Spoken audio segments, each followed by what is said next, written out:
Thank you for joining Star Talk, a podcast from the Durham County Sheriff's Office.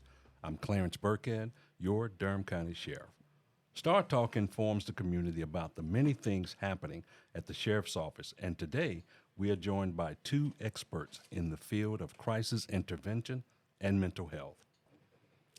First, let me welcome Sergeant Antionette Page, who works at the Durham County Detention Facility and heads our crisis intervention program.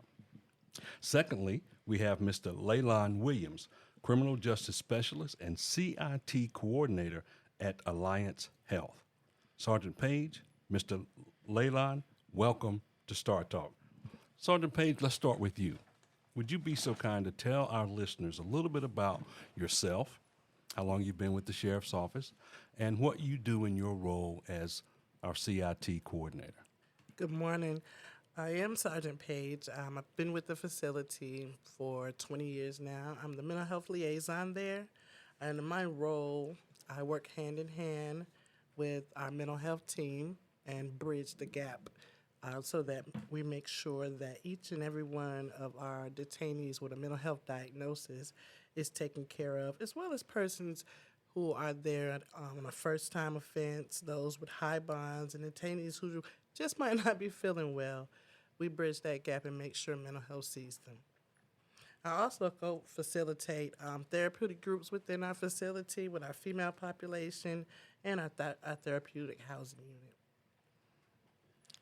Very good. We're going to talk a little bit more in detail about your role, particularly as how you liaison with our mental health provider and how we do a lot of these, we offer a lot of these services in-house. So thank you for teeing that up for me. We'll come back to that in just a moment. So now we want to hear from our guest, Mr. Laylon Williams, who works, once again, with Alliance Health and is our criminal justice specialist and our CIT coordinator. Mr. Williams? Thank you. I'm Laylon Williams. Like he said, I'm the criminal justice specialist and the CIT coordinator for the city and the county, and I work at Alliance Health. I've been at Alliance Health now for 13 years, and I actually become the CIT coordinator in 2013. So I've actually been doing this work right now for about 12 years, 12 years. Got into mental health actually in 2006 just because I wanted to help people. I saw the need within our population of things that were going on within the community. What I do at Alliance Health is I serve as a point of contact for the first responders population as well as the mental health population. So I kind of sit in the center, and I'm the go-to person for our mental health as well as our criminal justice system partners. And I think we'll talk about it a little bit later in detail of what all of my roles actually entail, but that's just kind of an overview of it. Oh, thank you for that overview, Laylon. And so it's a really good segue into crisis intervention training, or CIT. And I know you coordinate those workshops along with Sergeant Page and others. Tell our listeners a little bit about CIT and what it entails. So first, I have to start off by actually giving you the history of CIT. Please. That's paramount. What happened is in 1987 in Memphis, Tennessee, the Memphis Police Department responded to a call. It was a gentleman. He was 27 years old, and I think it's very important to say his name. His name is Joseph Dwayne Robinson. He was a 27-year-old young man. He was going through a mental health crisis in the community down in Memphis at that time. Police ended up responding to the call. The call ended up ending in a fatality. And what ended up happening is the community was in an outrage. They was like, nothing like this can never happen again. And what ended up happening was it was a guy by the name of Sam Cochran. He was in the training department at that time. And they charged him with the task of coming up with a training and a program that would help first responders when they do encounter individuals that have mental health crisis and how to help those individuals when they're going through those different things. And he was charged with that task, and he created crisis intervention team training. And now this training is actually an international training program that's across the countries, and we have it in so many different states here in the United States. Us here in Durham, we're actually blessed to have this training program here. and we actually started up our program here in Durham in 2007. What what a remarkable bit of history you just shared with us. Some of it I was aware of, and some of it I wasn't. So thank you for sharing that history with our listeners and recognizing where crisis intervention came from or was born out of a very tragic situation in Memphis, Tennessee. Not unlike some of the things we see today, as law enforcement officers are continuing to respond to calls where individuals are suffering from a mental health episode or cognitive episode, and they are called upon to recognize it, number one, and number two, respond appropriately, and hopefully bring in the resources that they need. And they get a lot of that in the CIT training course, which is a 40-hour training course. So it teaches deputies and officers to recognize those signs and hopefully respond in a different manner. Give us just a little bit about the training itself. So the training itself is a 40-hour training. It teaches the first responders about mental health disorders, substance use disorders, developmental disabilities, where the community resources is at that they would take individuals to or refer individuals to when they may be going through a mental health crisis, as well as it actually teaches them verbal de-escalation skills. That's one of the main things that CIT focuses around, is want to try to help individuals when it comes down to identifying what they're actually dealing with. And the good thing about CIT is it can not only be used in the community, but it can also be utilized in the detention setting and so many other settings. But it actually opens up the first responders' empathy box, is what I like to call it. You know, it's like you got into this field to help individuals, but sometimes, you know, just doing what you're doing on a day-to-day basis, you kind of get a little, you know, I've seen this person over and over and over again, and I'm going to keep responding to this call the way that I've responded. So CIT actually gives them another tool to have in their toolbox. So when they do encounter these individuals, they'll be able to respond with a little more empathy and say, you know what, you know, it's not what happened to you. Maybe it's, you know, it's not what's wrong with you. It's more so, you know, what happened to you that led me to get to where you're at right now. That is such a wonderful explanation of what CIT is. It opens up your empathy. It allows you to see the humanity and look past the situation. And you also mentioned that not only for the street officer is this is vitally important. This is vitally important, but also in the detention center. And Sergeant Page, I know you spend the bulk of your time inside the facility, and you've been CIT trained, as well as approximately 70% of the Durham County detention officers and LEOs are certified through CIT. How critical are those skills inside the facility? Those skills are critical because of the high number and percentage of detainees that do have a mental health diagnosis. Those officers that have the opportunity and take the challenge to take CIT come back with a renewed and refreshed mindset, and they can better deal with persons that might not be well that day. A lot of our detainees appreciate those of us that wear that CIT pin, and our actions reflect that. Yeah. You know, and working inside the facility, it's different because you're there. You're there for a minimum of 12 hours a day with these individuals. And you mentioned the population there. It's sad to report that 65% or more of individuals who are incarcerated are dealing with a mental health condition, some severe, some a little less severe or mild, but nonetheless, and also an addiction. And so we could be dealing with individuals who have both an addiction and a mental health crisis, and unfortunately often they go hand in hand.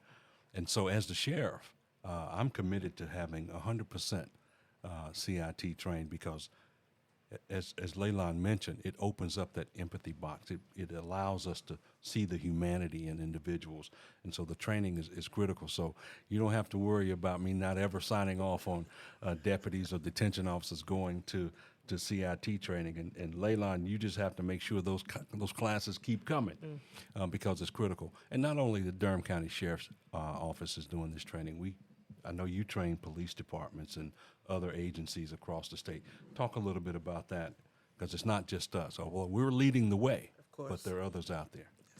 Thank you for actually saying that. And the reason I say that is one of the key words within CIT is the team aspect of it.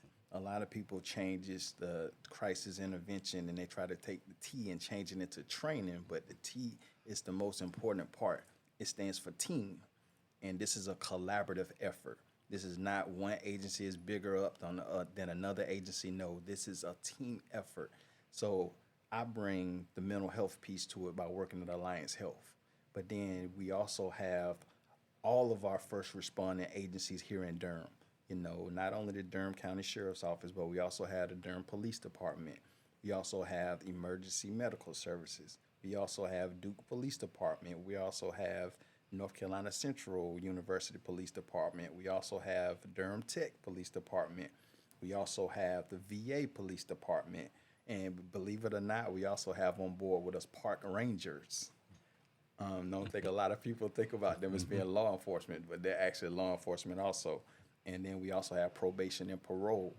And newly, we actually have a new partner that came on board with us about a year ago. It's the HEART team. But it's a huge partnership. But one of our biggest partners that I would be remiss if I didn't name them is NAMI, which stands for National Alliance on Mental Illness. They're the ones who actually host the training for us to be able to do this work that we're doing out here in our community. Outstanding. And, you know, you all have heard me say before, try to learn something new every day. I just learned something new. I always call it crisis intervention training. But I am so glad you said it's crisis intervention team, because we are all in this together, and there is no way we could do it without that team approach, whether it's the HEART program, and to be under the umbrella of NAMI really speaks volumes that this is a national crisis that we're dealing with, and this is national training that our deputies and our police officers and our community workers are getting. And so it truly is a team effort through crisis intervention team training, and I like that. I like that a lot. So we're going to take a break.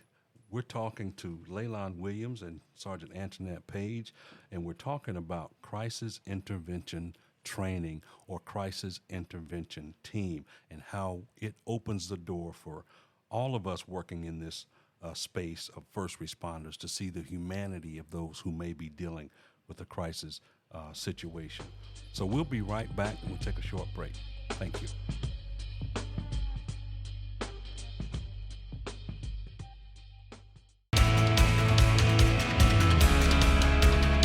I came to the Durham County Sheriff's Office in search of employment, and I wound up finding a career and a calling.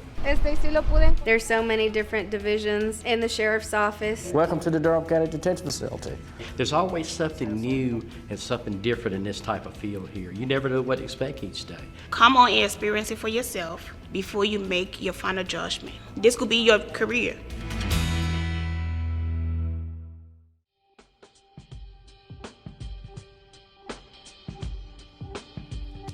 Welcome back to Star Talk. And as in this segment, we're talking about crisis intervention team. As I always say, crisis intervention training. And we're also talking about mental health. We have with us today Sergeant Page from the Durham County Detention Facility and Mr. Laylon Williams from CIT, who's our CIT coordinator. Let's transition to the overall topic of mental health. We touched on it in our first segment, but I want to go a little deeper.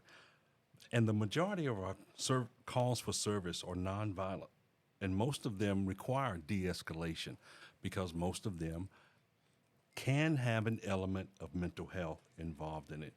This is what I saw when I was on the street many, many years ago, but as I talk to deputies and officers across the state, we're seeing more and more mental health issues that first responders, law enforcement are having to respond to. Laylon, let's talk about this training and how relevant it is today with the mental health crisis we're seeing in our communities.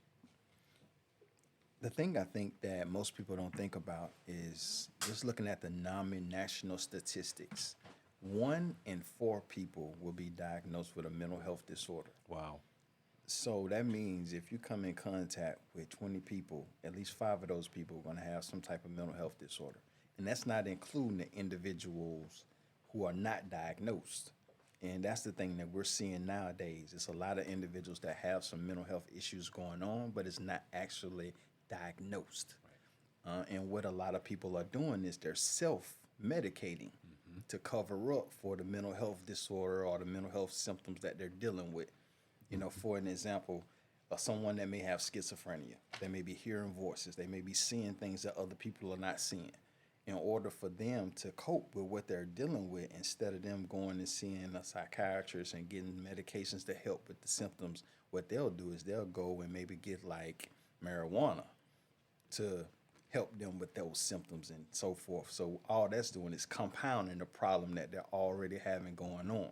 And not to add, when you add other layers to it, like homelessness, not having somewhere to lay your head at, not having somewhere where your stuff is organized, that adds to the issue even more. Because us just someone who's not diagnosed with a mental health disorder, if we go a couple of days without sleeping, we may start seeing things that other people are not seeing. But if you add that to someone who is actually experiencing that on a regular basis, it's a whole different concoction that's going on. Right. Put a pin right there, because you just touched on something I want to bring Sergeant Page in on, is those individuals who self-medicate will sometimes, unfortunately, commit a crime. And therefore they end up in my jail, in our detention facility. And we know that they shouldn't be there, but while they're there, and Sergeant Page, when you interact with them and you find out their circumstances, that's where we can try to get them some assistance. Talk a little bit about when that happens and individuals come to the detention center. So once a person enters our facility, and we find that they may have some things, mental health going on, our mental health team, along with myself, will just sit down and have a long conversation with that person, find out what type of medical care they've had in the past, if they've had any type of psychiatric care, if they've ever been housed in a medical facility, if they have a psychiatrist. We go way down the rabbit hole, finding out as much as we can find out about this person so that we can help.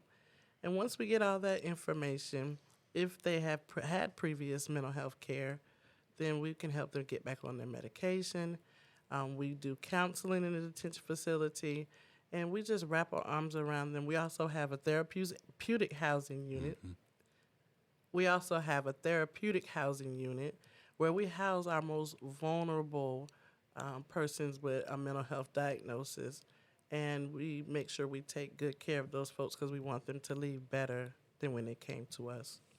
Yeah, and it's, again, this training that we get, recognizing these crises that these individuals are in that led to them committing a crime, and there certainly may be other underlying conditions that contributed to that. And Laylon, you mentioned the humanity side of this training, this team approach, and how important it is for officers to recognize it and be able to de-escalate the situation once they recognize it. And then wraparound services. You mentioned other services that, because part of the training is being able to learn what your options are. That you don't have to arrest this person, but you can get them to the services that they need. Talk a little bit about that. I'm actually glad you circled back to that, Sheriff, because I was going to ask you also to kind of talk about where you mentioned the service for calls for the nonviolent calls that individuals go on. The thing about it is, one of the big things that we preach, and I say preach, in crisis intervention team training from day 1 to day 5, safety first. Safety first. You know, CIT doesn't go above and beyond your policies and procedures. You know, your policies and procedures goes first, but before that, safety first. We want everyone to go home safe to their families, even though you're out here doing the work that you're doing, but we want you to be safe. So a lot of the things that, when it comes down to the calls, especially the nonviolent calls, you know, we tell them be able to utilize CIT when you're able to utilize CIT. You won't be able to utilize CIT on every single call, but when you're able to. And the thing about CIT is almost like riding a bike. It's like the more you do it, the better you get at it. You know, and that's what we talk about that all the time in the class. The more you do it, the better you get at it. Till some people are like second nature. You know, just having a conversation with individuals, what you going through, you know, start asking, you know, are you on any medications? If you are, you know, what kind of medications you on? Do you see a doctor? Do you see a doctor? If you do, what do you see that doctor for? Like all those different types of things. And the thing about it is the de-escalation part is critical when it comes down to CIT. And individuals, one thing that I've learned is they don't want to be labeled. You know, you can have an individual who suffer from schizophrenia. And I keep using that because that's one of the major mental health disorders is schizophrenia. Schizophrenia and bipolar and some of the other ones are like some major ones. But if you have someone that has schizophrenia and talking to them and asking them, you know, do you see things that others do not see? Do you hear things that others do not hear? That's imperative for a first responder because it lets them know, do I need to raise my safety flag up this high or this high? You know, it's like, I need to measure what I'm dealing with based off of the tools that I have to work with. And a lot of the resources that we have within our community, we have our Durham Recovery Response Center. That's one of our community resources that actually is funded by Alliance Health to provide crisis services for individuals who may be going through a mental health crisis, substance use disorder crisis, so forth and so on. And we have all of these different resources. We have another resource within Durham that a lot of people don't know about. We go on site visits to it. It's called Wellness City. Wellness City is like an adult education center. You don't have to actually have a mental health disorder to go there, but it actually educates the individuals that go there on so many life things. And one of the things I like that they do is they do something called a RAP. And RAP stands for Wellness Recovery Action Plan. That's what RAP stands for. And what it does is it helps those individuals to identify, what am I like when I'm well? Individuals hardly ever even think about that. What am I like when I'm well? Like, what are the things that I do when I'm well? You know, some people, they may wash their dishes, you know, have their kitchen totally clean. They do that when they're well. But opposite, some other individuals' kitchen may be horrible, and that's what it looks like when they're well. But, you know, and they basically come up with a plan of what I'm like when I'm well, what I'm like when I start not doing so well, and who are the resources that I need somebody to contact if I'm not doing well. The reason I'm mentioning this is imperative for the first responders, because if someone has gone to Wellness City, they'll actually have what they call like a little pocket rap. The pocket rap will actually have the information on it to tell them who they can contact to help them to deal with the person that's in crisis. So that's why I say it's so many different little things that if you're not educated on it or don't know how it works, you wouldn't understand how it works. And then another place that we have them to go to during the training is called Threshold. It's another community resource that individuals that have mental health disorders and so forth go to, and these places are like their family. Because a lot of times what people don't realize is when you have a mental health diagnosis, a lot of times you've burnt a lot of bridges because of the diagnosis and the different symptoms that you've been dealing with. So people like, I don't want to have nothing else to do with you anymore. And believe it or not, we hear it more often than not. So as a result of it, we like, okay, you know, what kind of supports can we have in place to help this individual to keep from them having crisis after crisis after crisis? Threshold, for instance, they actually pride themselves on having like a 95% rate of keeping people out of the hospital. And I was like, that's amazing, especially with these population of folks, because crises occur, even if they're on their medications and on their medication regimen on a regular basis, they can go into crisis. Right. Because what happens is sometimes the medications stop working. Right. And it takes a long time to get them on the right regimen first and foremost. And then sometimes they get on the right regimen, then it stops working. And then that may be when the first responders have to kind of come in and get involved in the situation. But I just want to mention this last resource. Sure. This last resource, I want to kind of chime into it. It's a new team that's been put together here in Durham that has actually been a huge resource to help us on the city side, and that's the HEART team. The HEART team actually came on board, like I said, about a year or so ago, and I was actually reached out to when they first started forming this team. You know, kind of getting my feedback and whatever, and they was like, you know, we want this to be one of our partners, and I was explaining to them that, well, this training is for first responders only. They was like, well, this group is going to be first responders, so they fell under a different category, but now, because of how they are operating and how they're kind of being embedded into our culture of the first responders, it works well. And HEART team, if you've never heard of it before, it stands for Holistic Empathetic Assistance Response Teams. And what it is they actually have 4 different parts of them. The first part is where they have a clinician that's embedded within the 911 system. So if someone called in and said that they got some mental health stuff going on, that call will be routed over to the clinician that focuses more on the mental health side, as long as there's no weapons or anything like that involved in that particular call.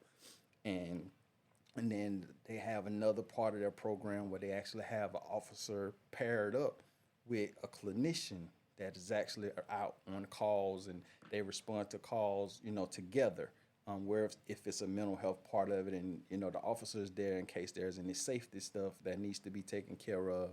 Then they actually have another part of their team where they actually have individuals in the HEART vans. They actually have white vans that's been wrapped that has HEART on them. And they actually, they can, while they're out in the community, and they can actually self-initiate different calls. When they see someone that may be homeless, that got some mental health stuff going on, they could actually self-initiate to go and kind of help that person out. And then the last part that they have is kind of like a follow-up, where they have a team that actually goes back and follow up on all these different calls that they've responded to. But they've been a huge help here within our Durham community. Excellent information. And Laylon, you just laid out the team in crisis intervention team training, because you've mentioned a number of resources: Wellness City, RAP, Threshold, and certainly HEART. These are all resources, and there are a host of others in Durham City, throughout Durham County, that are available for deputies, for officers to take individuals who they've identified as having a crisis situation or experiencing a mental health crisis. So it truly takes a team effort. Thank you for laying it out. I'm sure our listeners want to know how to get in touch with these resources, so we'll be able to provide some numbers before we wrap up this segment, particularly Wellness City. Again, I'm learning something today as the sheriff of Durham County, RAP, and what services they offer. And having had conversations with HEART, I'm very familiar with them, and I know they're still sort of formulating how they fit into this, but certainly, as you've indicated, they've already demonstrated that they are a resource. Sergeant Page, you want to add anything on to the resources, or just this conversation in general about recognizing individuals who are in detention, that are in crisis, and how we work with them, or anything that I may have missed that you want to share with our listeners at this time? Well, I would like to add that, you know, within our facility, when officers attend CIT, they are much more readily available to see something and recognize that, hey, this person may have something going on, or a mental health situation. They are much more readily able to recognize signs and symptoms and report those things back to myself, to our mental health team, and get that person the help they need. And also in CIT, we teach officers to take care of themselves. that is one of the most valuable tools that you can take throughout your career is self-care. Absolutely. We use the analogy of when you get on an airplane and they tell you, if the plane starts going down, put your breathing apparatus on first. Why? Because you can't help anybody else if you don't take care of yourself first. Right. So to all the listeners out there, remember, take care of yourself first, and then we can serve our community better. Absolutely. That is excellent advice. Self-care is so, so important. And we're talking a lot today about taking a different approach to law enforcement. Some may call it criminal justice reform. Some may call it, crisis intervention training, or the team approach, or the co-responder model. At the end of the day, it is all about serving our community, serving those who are most vulnerable in our community. And as we wrap up here, I want to give each of you about 30 seconds for any parting words. Just to let the listeners know, we're recruiting and we're hiring here at the Durham County Sheriff's Office every single day. So if you want to be part of the new generation of law enforcement and who are really passionate about changing lives and serving the community, please come join us here at the Durham County Sheriff's Office. So I'll start with Sergeant Page. Any final words, about 30 seconds? I'm thankful for the opportunity to sit with you, Sheriff, and talk about mental health and the crisis intervention team. It is such a big part of my career. I'm thankful for it. I'm thankful for the opportunity to bring these valuable tools to my coworkers, to officers, to deputies, all the people that we partner with, and I thank you for supporting that most of all. Thank you, Sheriff. Absolutely, my pleasure. Mr. Williams, parting words. Also, I want to say thank you for this opportunity just to be able to sit down with you and have this conversation. This is a much needed conversation. The last, bits that I would give is I would like us to really, as a community, to work on eliminating the stigma that goes along with mental health. So true. And the reason I say that is it's so many individuals out here that's suffering in silence, that's suffering in the darkness because they feel like if I come forward and say I'm dealing with something, people are going to look at me differently. Right. If I can leave one words, everyone goes through something, and I've heard this saying, over and over and over again, it's okay not to be okay. Yes. But it's not okay to stay that way. That's it. So if you need help, please reach out for it. It's out there for you. You're not alone. No truer words have been spoken here today on this episode of Star Talk. We are talking about mental health, the mental health crisis that we're dealing with in communities all across Durham County and across the state of North Carolina. I've had guests with me today, Mr. Laylon Williams, Crisis Intervention Training Coordinator, Crisis Intervention Team Lead, and Sergeant Antionette Page of Durham County Sheriff's Office. I thank you both.